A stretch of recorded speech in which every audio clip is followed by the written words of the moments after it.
Hello students, I am again back with part 2 of chapter number 7, Vijayanagar and Bahmani Kingdoms. Students, I hope you all have seen part 1 of this chapter. If not, do watch it. भाई क्यों देखना है part 1 का video? क्योंकि बेटा इस chapter में आपको दो किंगडम्स को पढ़ना है. पहली है विजयनगर और दूसरी है बहमनी. विजयनगर किंगडम को हम कंप्लीट पढ़ चुके हैं पार्ट 1 में. पार्ट 2 में हम लोग पढ़ेंगे बहमनी किंगडम को. बहमनी किंगडम, ठीक है. तो बेटा जो बहमनी किंगडम है उसका जो नाम रखा गया है वो किसके नाम पर रखा गया है? अलाउद्दीन बहमन शाह के नाम पे, ठीक है. Bahmani kingdom was named after the first ruler Alauddin Bahman Shah. Alauddin Bahman Shah जो बहमनी किंगडम के फर्स्ट रूलर थे उनके नाम पर ही बहमनी किंगडम का नाम रखा गया है. He was also known as Hasan Gangu. इन्हें किस नाम से भी जानते हैं बेटा? हम हसन गंगू के नाम से भी जानते हैं, ठीक है. Gangu was his teacher. Gangu इनके टीचर थे. अब बेटा कौन थे ये अलाउद्दीन बहमन शाह?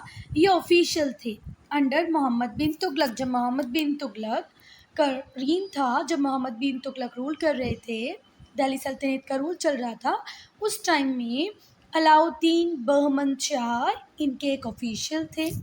ही लेटर डिक्लेयर्ड हिज इंडिपेंडेंस. बाद में इन्होंने अपनी इंडिपेंडेंस को असर्ट किया, अपनी इंडिपेंडेंस को डिक्लेयर किया 1347 में, ठीक है. तो ऑल इन ऑल अब तक हमने क्या पढ़ा कि भाई जो बहमनी किंगडम है इसको इसका नाम मिला है इसके पहले रूलर अलाउद्दीन बहमन शाह से. इन्हें हम हसन गंगू भी कहते हैं. गंगू इनके टीचर हुआ करते थे. अलाउद्दीन बहमन शाह ऑफिशियल थे. किसके ऑफिशियल थे? मोहम्मद बिन तुगलक के. जब दिल्ली सल्तनत का रूल चल रहा था दिल्ली में, तो उसी टाइम में अलाउद्दीन बहमन शाह ऑफिशियल बने. क्लियर है? इन्होंने अपनी इंडिपेंडेंस को कब असर्ट किया, कब डिक्लेयर किया बेटा? 1347 CE में. फिर इन्होंने बनाई बहमनी किंगडम और जो कैपिटल थी बहमनी किंगडम की वो इनिशियली क्या थी बेटा? गुलबर्ग, ठीक है. बहमनी किंगडम की शुरुआत में कैपिटल क्या रही? गुलबर्ग. बाद में से शिफ्ट कर लिया गया कहाँ पर? बिदार में, ठीक. कोई बात, पहले गुलबर्ग थी फिर बिदार हो गई.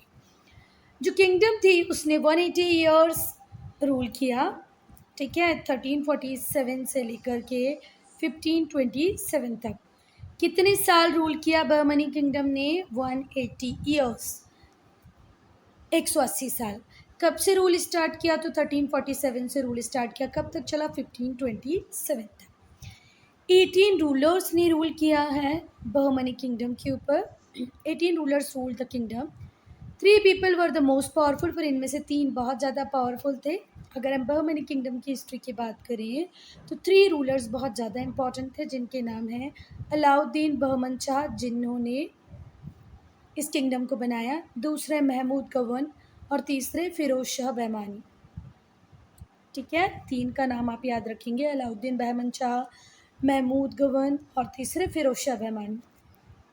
जो पावर थी बहमानी किंगडम की वो अपने ज़ीनियत पे थी, अपने टॉप पर थी under the rule of Mohammad Shah third, ठीक है.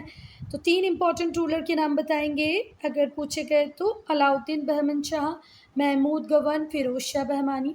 फिर पूछा जाएगा कि सबसे टॉप नॉच ज़ीनियत पे कब थी बहमनी एम्पायर, किस राजा के रूल में? तो मोहम्मद शाह 3 के रूल. अब हम पहले बेटा अलाउद्दीन बहमन शाह अपने किंगडम को बहुत अच्छे से मैनेज करना चाहते थे, प्रॉपर एडमिनिस्ट्रेशन रखना चाहते थे. इसीलिए इन्होंने अपनी टेरिटरीज़ को किस में डिवाइड कर दिया? प्रोविंसेस में डिवाइड कर दिया. इन प्रोविंसेस को ये तरफ्स कहते थे और हर प्रोविंस या हर तरफ का इंचार्ज होता था तरफदार या गवर्नर. समझ में आई बात? देखो पूरी टेरिटरी किस में डिवाइडेड थी? प्रोविंसेस में डिवाइडेड थी. प्रोविंसेस को क्या कहते थे? ये तरफ्स. और तरफ किसके कंट्रोल में होती थी? तरफ का इंचार्ज कौन होता था? तरफदार, या उसी को क्या कहते थे? गवर्नर, ठीक है. अब हम पढ़ेंगे फ़िरोज़ शाह बहमनी को जिन्होंने अपने रूल को 1397 में स्टार्ट किया. कब तक रूल किया? 1422 तक रूल किया. फ़िरोज़ शाह बहमनी 8th रूलर थे इस किंगडम के. फर्स्ट रूलर थे बेटा अलाउद्दीन बहमन शाह जिनके नाम पे बहमनी किंगडम का नाम रखा गया. और उसके बाद जो कैपेबल रूलर आए, ठीक है, क्योंकि हम मोस्ट कैपेबल रूलर्स को ही पढ़ रहे हैं इस वीडियो में. बहमनी किंगडम के। तो वो थे हमारे 8th रूलर जिनका नाम था फ़िरोज़ शाह बहमनी। इन्होंने गोंड किंग नरसिंह राय को हराया।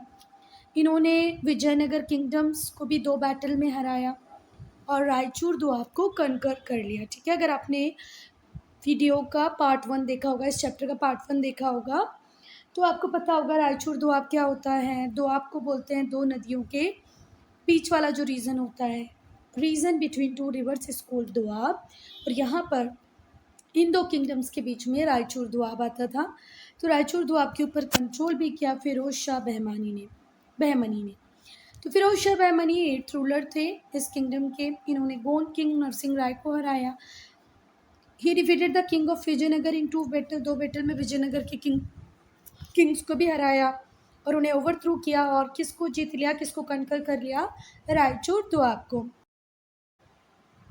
बेटा जैसे ही इनकी 3rd बैटल 1422 सी में हार होती है, इन्हें अपना ताज, अपना तख्त छोड़ना पड़ता है। देखो, राजा की रिस्पॉन्सिबिलिटी होती है कि वो अपनी सेना को जिताए, तो ये अपनी रिस्पॉन्सिबिलिटी लेते हैं कि भाई मैं अपनी सेना को नहीं जिता पाया, और ताज को, अपने तख्त को छोड़ देते हैं। किसके लिए, अपने भाई के लिए। भाई का नाम होता है अहमद शाह, क्योंकि इनकी हार हुई थी इसकी, फ़िरोज़ शाह बहमनी की। तो इन्होंने तख्त को छोड़ दिया, किसके लिए, अपने भाई अहमद शाह के लिए।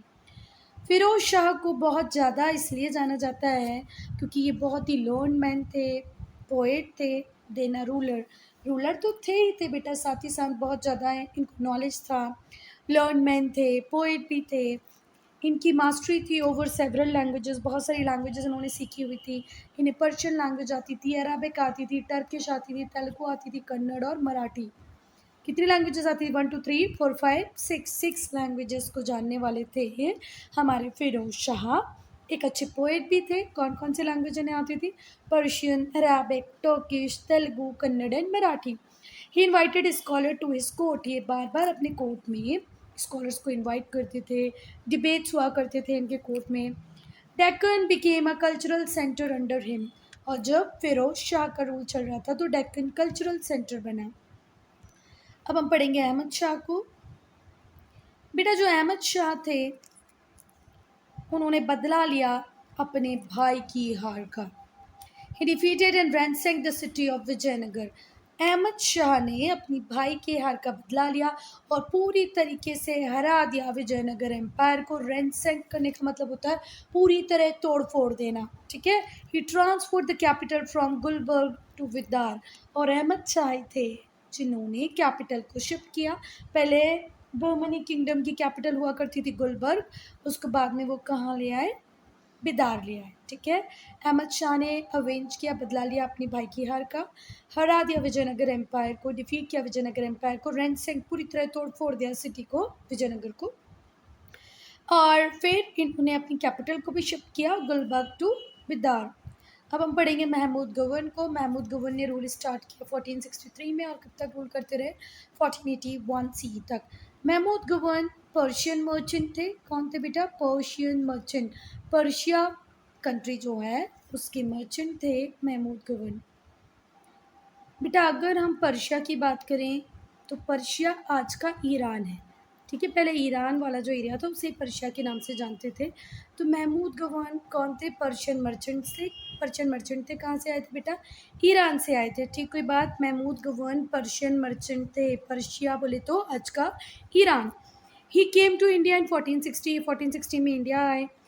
ही was appointed an ordinary officer, इन्हें ऑर्डनरी ऑफिसर की तरह अपॉइंट कर लिया गया। स्लोली ये प्राइम मिनिस्टर बने महमूद शाह थर्ड के। ठीक है, he slowly rose to become the prime minister of Mahmud Shah three. Mahmud Gawan Persian merchant थे, आज का ईरान, पहले ईरान को पर्शिया के नाम से जाना जाता था। ये 1460 में इंडिया आए, पहले ऑर्डनरी ऑफिसर बने, पर अच्छा काम था, देखते देखते ये प्राइम मिनिस्टर बन गए, किसके, महमूद शाह थ्री के। The Sultan was only 9-year-old,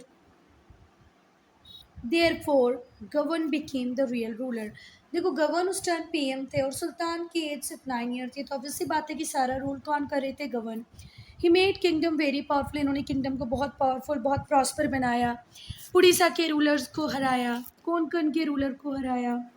ठीक है, महाराष्ट्र वाला जो कोस्टल प्लेन है, गोवा वाला जो कोस्टल प्लेन है, उसको कोंकण रीजन बोलते हैं बेटा। तो कोंकण रीजन के राजाओं को हराया, उड़ीसा के राजाओं को हराया। इन्होंने धबोल को कैप्चर किया एंड गोवा फ्रॉम विजयनगर, विजयनगर से गोवा और धबोल को कैप्चर किया गवन ने। ठीक है। The ruler of Warangal was also defeated by him, Warangal के जो रूलर थे उन्हें भी हराया हमारे गवन ने। तो इतनी बातें आपको याद रहनी चाहिए कि गवन रियल रूलर बन गए जबकि थे प्राइम मिनिस्टर। क्यों? क्योंकि उस टाइम जो रूलर थे उनकी एज सिर्फ 9 ईयर थी। इन्होंने बहुत ही पावरफुल बना दिया अपने किंगडम को, बहुत प्रॉस्पर बनाया। उड़ीसा के रूलर को हराया, कोंकण के रूलर को हराया, धबोल और गोवा विजयनगर से अपने हाथों में ले लिया, वरंगल के रूलर को भी हराया। अब हम गवन के रिफॉर्म की बात करें। भाई गवन इतने पॉपुलर कैसे रहे, कैसे इन्होंने इतना पॉपुलर बनाया बहमनी किंगडम को। ही इनिशिएटेड एडमिनिस्ट्रेटिव रिफॉर्म, इन्होंने बहुत सारे इनिशिएटेड रिफॉर्म किए। इन्होंने जो गवर्नर के पास पावर दी होती थी उसके ख़त्म किया, उसे ब्रोक किया। इन्होंने किंगडम को 8 तरफ मतलब 8 प्रोविंसेस में डिवाइड किया और तरफदार गवर्नर को रखा हर तरफ को कंट्रोल करने के लिए। इन्होंने लैंड मेजरमेंट भी किए। ठीक है। और लैंड मेजरमेंट करने से इन्हें रेवेन्यू में बहुत फ़ायदा मिला, इनका रेवेन्यू कलेक्शन बढ़ गया। रेवेन्यू का यूज़ किया इन्होंने स्ट्रॉन्ग आर्मी को मेंटेन करने के लिए। महमूद ने मदरसे बनवाए बिदार में। मदरसा बहुत इंपॉर्टेंट सेंटर था बेटा इस्लामिक लर्निंग के लिए। आज भी हम लोग देखते हैं कि जो मुस्लिम लोग होते हैं अपने बच्चों को मदरसा भेजते हैं, तो उस टाइम में भी बेटा मदरसा जो था वो बहुत इम्पॉर्टेंट हुआ करता था लर्निंग के लिए। गवर्न के जो रिफॉर्म थे उनसे जो नॉबल्स थे वो बहुत ज़्यादा गुस्सा हो गए थे। ठीक है। क्योंकि कहीं ना कहीं गवर्नर्स की पावर को इन्होंने कम किया, तो गवर्नर जो थे वो गवर्न से बहुत गुस्सा रहा करते थे। तो गवर्न ने जितने रिफॉर्म किए उससे जो नॉवल थे वो गुस्सा हो गए, उन्होंने उसके अगेंस्ट में कॉन्स्पिरेंसी की। बेटा ये जो वर्ड कॉन्स्पिरेंसी है इसका मीनिंग होता है षड्यंत्र करना। दे एग्जीक्यूटेड हिम इन 1481 और 1481 में कॉन्स्पिरेंसी करके गवर्न को मार दिया गया। अब अगर हम आर्ट और आर्किटेक्चर की बात करें तो बहमनी सुल्तान ने बहुत सारे मॉस्क बनवाए, मदरसे बनवाए। ये गोल गुंबज है जो कहाँ पर है, बीजापुर में है। टूम्स बनवाए, मदरसे बनवाए और मॉस्क बनवाई। गोल गुंबज कहाँ पर है, बीजापुर में है, बहुत फेमस है। इसकी हाइट है 43.2 मीटर्स। गोल गुंबज जो बीजापुर में है उसकी हाइट कितनी है, 43.2 मीटर्स। ये लार्जेस्ट मॉस्क है एशिया का। फिर से ध्यान से सुनना, गोल गुंबज जो बीजापुर में है वो बहुत फेमस है, इसकी हाइट है 43.2 मीटर्स। ये लार्जेस्ट मॉस्क है एशिया का। Golconda rulers build the famous चार मीनार एट हैदराबाद, और गोलकोंडा के रूलर्स ने चार मीनार बनवाई। कहाँ पर बेटा, हैदराबाद में। बेटा जामा मस्जिद कहाँ बनी, गुलबार्ग में बनी। टूम्ब ऑफ अहमद शाह बिदार में बना। ये और फेमस मॉन्यूमेंट्स हैं बहमनी किंगडम द्वारा बनाए गए। जामा मस्जिद कहाँ पर है, गुलबार्ग में है। टूम्ब ऑफ अहमद शाह कहाँ है, बिदार में है। Sound system of this tomb is an engineering marvel, और इसका जो साउंड सिस्टम है इस टूम का बहुत ही शानदार है। जो टूम ऑफ अहमद शाह है, अहमद शाह का जो मकबरा है उसमें जो साउंड सिस्टम है बहुत ही इंजीनियरिंग मार्बल है वो। A slow whisper around the tomb return to the person 9 time. एक बार हम धीरे से कुछ भी विस्पर करेंगे वो 9 टाइम हमारे कानों में सुनाई देगा, 9 बार सुनाई देगा। ये है टूम अहमद शाह का जो कहाँ पर है, बिदार में है। अब हम डिक्लाइन को पढ़ेंगे बेटा। तो बहमनी किंगडम का डिक्लाइन होता है किसकी डेथ के बाद, गवर्न की डेथ के बाद। पूरा के पूरा जो बहमनी किंगडम होता है वो डिसइंटीग्रेट होता है, टूट जाता है 5 इंडिपेंडेंट किंगडम्स में। ये बहुत इंपॉर्टेंट इन्फॉर्मेशन है, बहुत ध्यान से सुनना। बहमनी किंगडम का डिक्लाइन किसकी डेथ के बाद चालू होता है बेटा, गवर्न की डेथ के बाद चालू हो जाता है, और उसके बाद ये पूरा की पूरा एम्पायर बहमनी किंगडम डिसइंटीग्रेट हो जाता है। 5 बिरार के रूलर होते हैं इमाद शाही डायनेस्टी। बिदार के रूलर होते हैं बारिद शाही डायनेस्टी। बिरार है और ये बिदार है। बिरार इमाद शाही, बिदार बारिद शाही। गोलकोंडा को रूल कर रही होती है कुतुब शाही डायनेस्टी, बीजापुर को रूल करती है आदिल शाही डायनेस्टी और अहमदनगर को रूल करती है निज़ाम शाही डायनेस्टी। बहमनी किंगडम का डिक्लाइन हुआ था गवर्न के डेथ के बाद में ये 5 इंडिपेंडेंट किंगडम्स में टूट गया, जिनके नाम थे बिरार, बिदार, गोलकोंडा, बीजापुर और अहमदनगर। बेटा इनको कौन सी डायनेस्टी रूल कर रही थी ये आपको लर्न करना है। So student I am ending not ending this video. मुझे लगा ये यहाँ पर ख़त्म हो रहा है, ठीक है, अभी ख़त्म नहीं हो रहा, अभी और है, कंटिन्यू करेंगे। अच्छा बेटा ये किंगडम्स आपस में ही लड़ती रहती थी। बहमनी किंगडम से जो 5 इंडिपेंडेंट किंगडम बनी, ये जो किंगडम्स थी या आपस में एक दूसरे से ही लड़ती रहती थी ऑन अ रेगुलर बेसिस।